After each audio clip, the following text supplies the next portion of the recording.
Өнгөрсөн оны ажылы дүнгууд болон ерөнхий жылды засагай хуулийн хувилтнууд. Улаангуды хотын захиргаанда хонгомолнуудэ зөвлөлөө 21-дэхи сессия өнгөрва.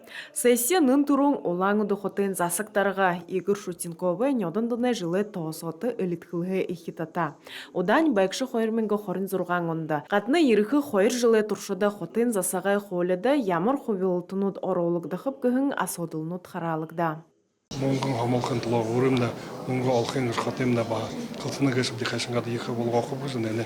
Тэгдэг нэ хажуугаар холуур байдаг нэсэн тутбаш залахаар байдаг ард замда хашингаад байна гэсэв тэрэнд юм хэрэгтэй үнэний ба харийг хэлсэн гэсэв дэх юм дөхөд гэдэм нөхө хэн байдалтай болох яатай гэж нэ хөө явуулж байх хэрэгтэй гэж. Гэх асуудалнууд болон байгаа гэж байна. Тэгээд бүхэн хэлэн асуудалнуудын бүхэн ханамжнуудаа манай хонгомолнуудаа ондоошгондоо хэлэн бүдэгнэ ерхий жылда байгаа хөө урдаа тавиадна ажлаа явуулж байх хэрэгтэй. Хотын дэбисгэр дээр газары татабари токтоохы ба хүсэндэн оруулха. Улаангуды хотын тойрогой газар ашыгылгын ба барилгын дүримутты хувилтынууд оруулагдыха. Гадны газар хыргылгын хорооны халбары гурван шухла асуудалнуудыг дурдха. Генеральный план сооныг харгит гişлбэ гэж юунд бүхэдэр моно федеральный проект торхын төлөө революци үлдсэ заахын төлөө өөрийн категоритой газар байх яатай гэж харгын газар байх яатай гэж тэрний гişлэн болно гэж.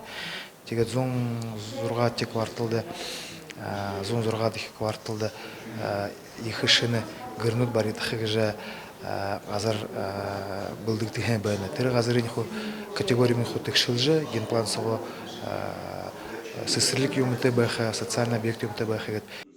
Улсай бюджетдегі хотын болбысырлы эмки зурғанутта, нетің онатыт хылгыды. Волың айолта сары байырты ажығықшыдығы нулгыды зори хомылықтыға. Тегіжі сессидері харалықтығын тон шуқылы има содылнут зұпшоғдығын байна. Грылмажық Тулмеева, Валерий Тамбаев, Бурят ТВ.